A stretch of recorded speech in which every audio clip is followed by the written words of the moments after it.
Altra Switch, altro video. Anche questa comprata su eBay e devo dire che fa veramente schifo. Fa letteralmente schifo. La vendevano per 80 euro. Fortunatamente ho ricevuto una proposta per la metà dei soldi e ho accettato. Comunque sia, non è per niente in buone condizioni, assolutissimamente. Allora, questa tecnicamente ha il problema dello schermo blu, ovvero un problema di comunicazione fra CPU e RAM. Proviamo ad accenderla, vediamo cosa succede.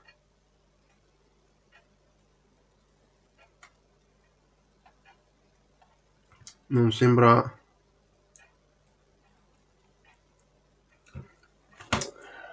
funzionare niente qua. Allora, giusto per farvi vedere un attimo le condizioni, perché con la webcam non si vede molto bene. Vabbè, qua c'è una pellicola protettiva e vabbè, si è sfibrata. C'è un odore di muffa che neanche avete un'idea. Quindi, oltre al fatto che potrebbe... Allora, hanno tentato di aprirla? Può essere, perché non vedo una vite qua. Non vedo una vite qua, quindi sì, è stata aperta. C'è la scocca che ha diverse crepe. Fantastico. Fortunatamente l'ho pagata la metà, perché io veramente non comprendo il fattore di venderle quasi a prezzo pieno. Non ha senso.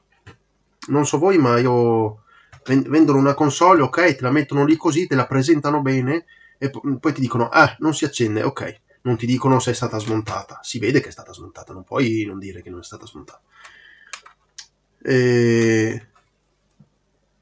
Si vede chiaramente, insomma. Andiamo. Vuoto. E te le vendono come se fosse semplicissimo. Bastano 2 euro a ripararla e ce l'hai a posto. Sì, ok, ma non funziona. Cioè, faccio prima per 100 euro magari a comprarmene una che funziona. Io non comprendo. Vedo un sacco di annunci in giro dalla Francia, dalla Germania, dall'estero, insomma, ma anche qua in Italia lo stesso. Console rotta che non funziona, 90-100 euro e spedizione magari anche. E non ha senso. Quando tecnicamente questa qua 130-150 euro funzionante, ma messa bene chiaramente. Va bene. Allora, andiamo sotto il microscopio che vi faccio vedere meglio le condizioni. Allora, qua questa è la pellicola protettiva, come vedete, vabbè, danneggiata, eccetera. E appena venuta fuori dal pacchetto sono venuti fuori addirittura degli animaletti bianchi, quindi ottimo. E poi vabbè, condizioni di sporco allucinante, ma ecco, guardate un po' qua quello che si trova sotto l'analogico. È inverosimile, una schifezza assurda. Non ho neanche idea di che cosa sia. Non ho nemmeno idea di che cosa sia. Sembra, boh, ragnatele, muffa, non è sporco normale, questo... Boh, non saprei. Uno schifo totale. Mi vengono i brividi solo a guardarlo. Mi vengono veramente i brividi. E l'altro non è da meno, eh. L'altro non è da meno, aspettate. Guarda. Ragnatele, ecco, ragnatele qua ci sono. Guarda un po', ma pensa te. Ragnatele, schifezze varie. Schifo, schifo, schifo, schifo. Schifo e ancora più schifo. Ah, posso capire l'uso, ma questo non è uso. Uno schifo. Mi dispiace anche per l'elettronica proprio in sé, che viene trattata così male. Ci può stare qualche graffio o qualcosa, cade, si sa, un po' di scocca crepata, ma sembra che, non lo so, sia stata dimenticata in una cantina buia e oscura. Va bene, io ho quasi paura a metterci su. Allora, l'USB sembra a posto. Sì, sarà sporca di sicuro, ma vabbè. Allora,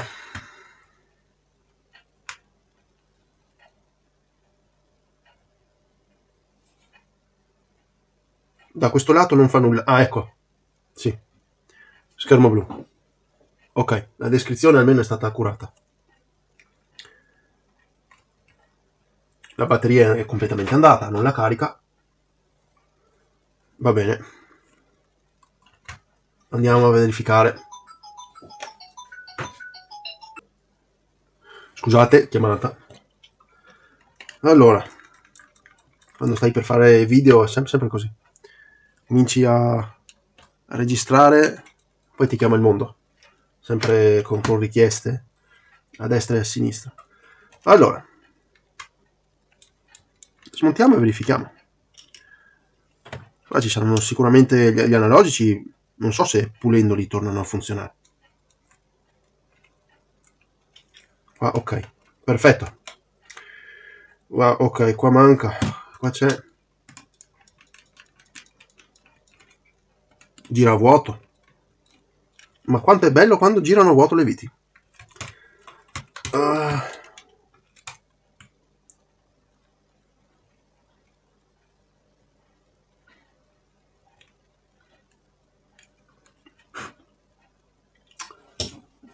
Wow.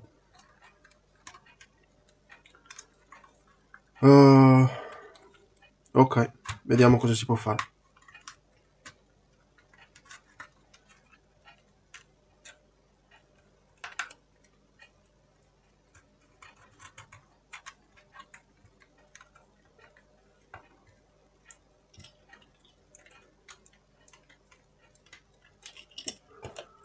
Ok, questa è venuta fuori. Adesso rimane questa qua, che ha la testa letteralmente mangiata via, è rotonda, quindi fantastico. Ok, stoppo di nuovo il video e vedo come togliere questa vite. Ci rivediamo dopo. Ok ragazzi, ci sono riuscito. Ho dovuto usare il Dremel. Gli ho fatto un taglio, gli ho fatto il segno di taglio sulla vite, tanto la butterò via. Così sono riuscito a toglierla con un cacciavite appunto a taglio. Ok, ora possiamo aprire la console e verificare le condizioni.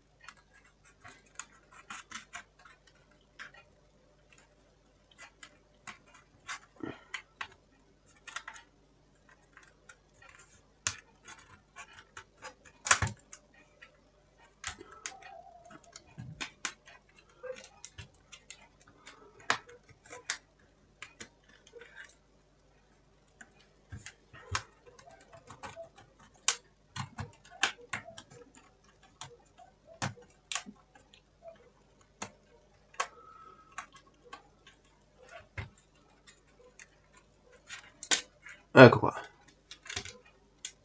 È stato un po' arduo. Allora,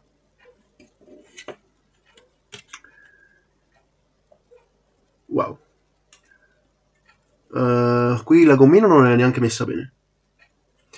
Onta è onta da far schifo. Ok. Quindi procediamo. Oh no. Ma dai, ma perché continuate a usare le viti dei Joy-Con? Sono tutti sta mania di usare le viti dei Joy-Con. Sono quelle sbagliate. E lo si capisce perché sono dorate. Sono dorate le viti dei Joy-Con.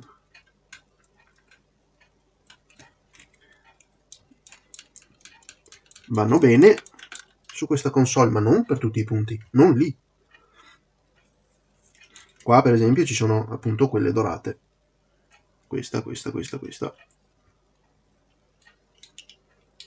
Che tecnicamente non lo so, neanche qua forse lo stesso hanno sbagliato a usarle queste. Non saprei. Non ne ho smontate molte di Nintendo Switch, quindi non ricordo esattamente quali viti ci siano dentro.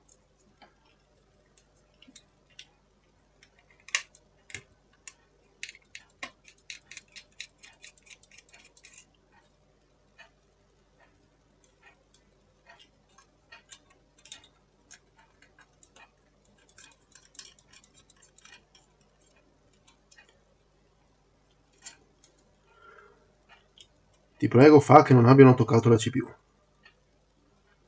No, sembra tutto molto di fabbrica. C'è gente che magari si mette con la pistola termica a fare i lavori, eh. No, non è stata aperta ulteriormente. Il che mi lascia ben sperare. Ok. L'indicatore di umidità è ancora lì buono, quindi non ha avuto contatti con liquidi, il che mi fa solo che piacere. Ok, allora adesso andiamo a fare una cosa, stacchiamo il dissipatore e andiamo a verificare le condizioni sotto.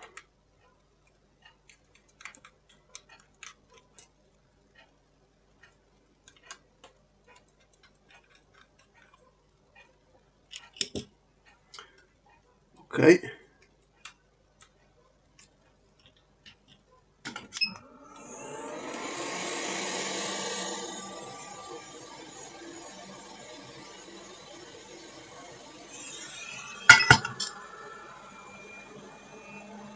molto bene. Allora, pinzetta, e andiamo a sollevare lo scudo che protegge. Vediamo con questa magari.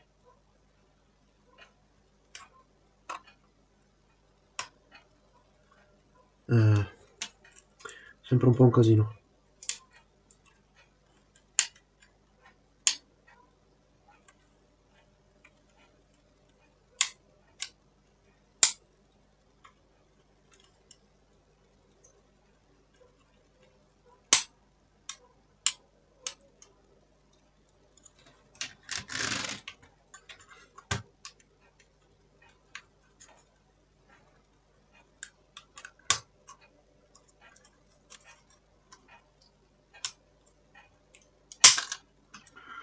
Ecco qua.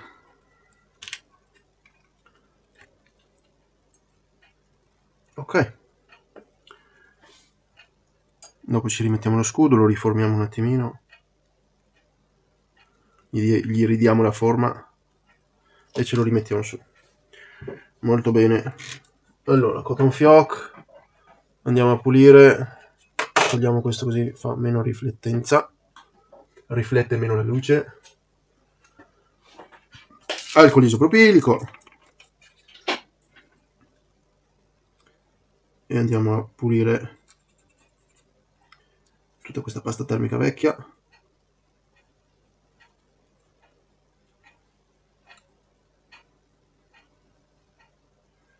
Così possiamo lavorare meglio.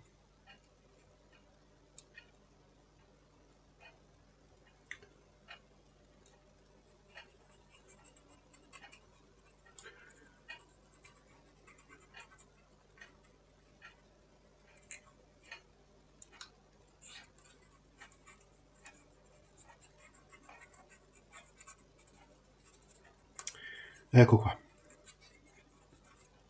Ok, allora, come ho detto, lo schermo blu, il problema dello schermo blu è un problema noto nel Nintendo Switch ed è dovuto a un'interruzione di comunicazione fra il processore e le RAM. Può essere dovuto a una caduta, dovuto a una flessione della scheda. Per esempio, quando vedete spesso magari le Nintendo Switch che sono a banana, è perché la scheda ha fatto una flessione e quindi si è interrotto magari qualche collegamento sotto il processore o sotto le RAM. Collegamenti che sono con le sfere di stagno. Quindi se va tutto bene e non ci sono tracce rotte sotto alle RAM o sotto al processore, gli basta un semplice reflow o reballing se preferite, cambiare completamente le sfere, rimettercelo sopra e torna tutto a posto. Se invece ci sono delle tracce interrotte e non c'è nulla da fare, bisogna per forza staccare i componenti, i tre componenti qua, e rifare i lavori da capo, ricostruendo magari le tracce interrotte. Ok. Per fare un attimino di test, io adesso vado a verificare intanto che voltaggio ha la mia batteria.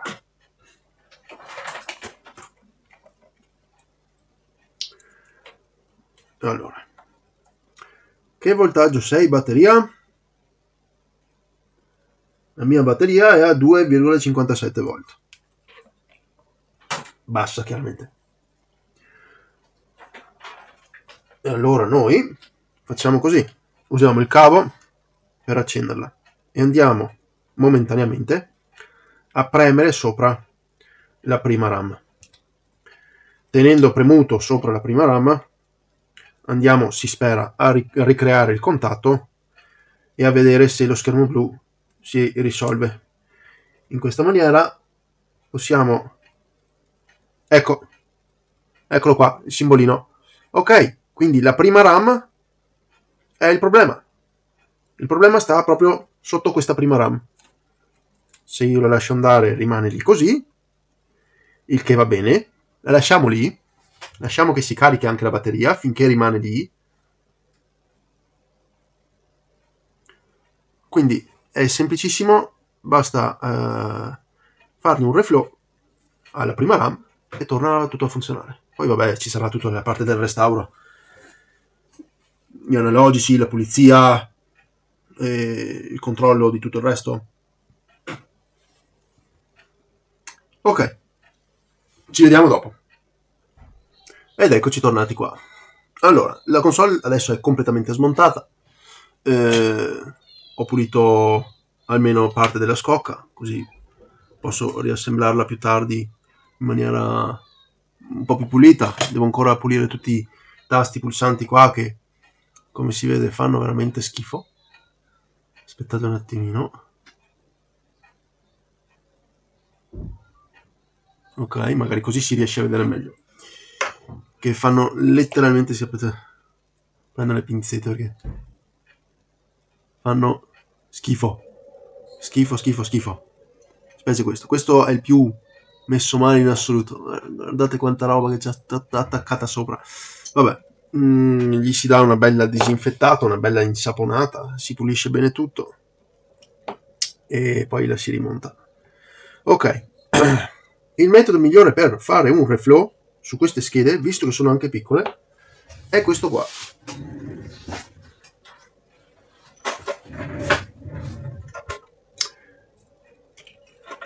Una bella piastra di preriscaldamento dove appunto appoggiarci sopra la console, la scheda. Lei raggiunge la temperatura corretta, ci sono dei punti alti, ok, raggiunge la temperatura di 150-200 gradi, quello che volete, non oltre, perché sennò si cuoce la scheda, e poi con l'aria calda da sopra è il metodo migliore per fare appunto il reflow. Allora, li mettiamo sotto questa qui, che la tiene più sollevata. In questa maniera la tiene più orizzontale possibile. E allora procediamo. Attacchiamo la corrente, impostiamo a 200 gradi, è più che sufficiente, e non facciamo altro che attendere che arrivi a temperatura. Una volta arrivata a temperatura, il flussante comincerà a liquefarsi, andrà sotto alla RAM, la assorbirà e magari con il microscopio, che dite? Andiamo con il microscopio a vedere la situazione? Anche sì, non sarebbe una brutta idea.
bentornati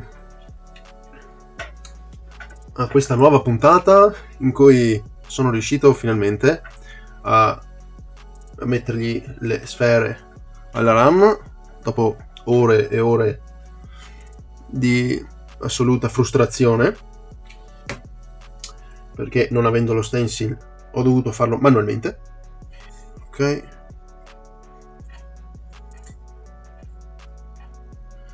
Ok, ecco qui la RAM. E adesso andiamo 400 gradi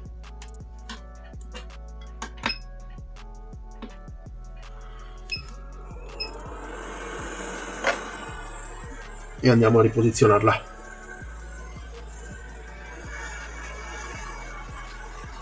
Non dovrebbe volerci molto perché adesso è stagno a più bassa temperatura di fusione.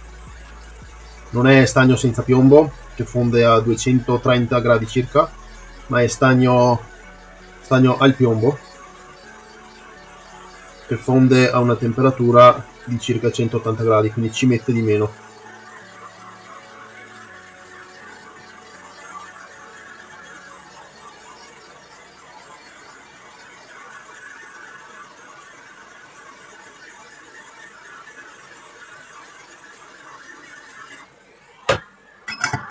Ok,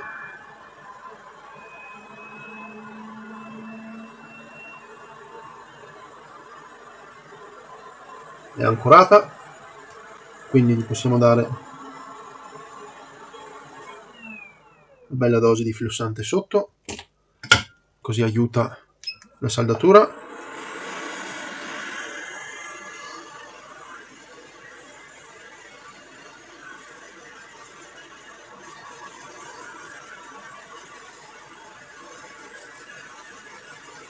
Vediamo un piccolo colpetto per assicurarci. Ok, perfetto, non serve nient'altro. Spegniamo la base di preriscaldamento e lasciamo raffreddare. Una volta che è raffreddata la montiamo su di nuovo, la riassembliamo e verifichiamo e speriamo in bene. Bene ragazzi, ho finito. No, non è vero. Allora, ho riassemblato la scheda un attimino così, gli ho rimesso sulla RAM, come avete visto, ho rimesso su il necessario, l'LCD, il touch, l'audio, una almeno, così si sente. Ok, ora resta solo da provare. Quindi giriamo, non ho inserito tasti, niente, cioè voglio solo vedere se si accende e se funziona. Cavetto. 1, 2, 3. Mostrami qualcosa. Yeah. C'era il simbolino e si accende, ragazzi, si accende. Il touch funziona. Un bel po' di cose. Vediamo un po'. Filtro famiglia non c'è, che va sempre bene. Vediamo se prende internet. Sì, prende anche internet. È basso perché non ha le antenne collegate. Infatti, come si vede, non ha le antenne collegate, ma funziona. Molto bene, molto bene. Adesso è in ricarica veloce e io direi ci salutiamo qui. E finirò la pulizia e il riassemblaggio offline. E niente ragazzi, anche questa è salva. Quindi, se vi è piaciuto il video lasciate un mi piace, lasciate un like, commentate, iscrivetevi al canale se non l'avete già fatto e siete nuovi, andate sotto nella descrizione, controllate i link, dove appunto troverete i link per la mia pagina Facebook, per il mio gruppo Facebook, per il mio shop personale e qualsiasi altro link utile lo troverete sotto in descrizione. Bene, ci vediamo al prossimo video, ciao!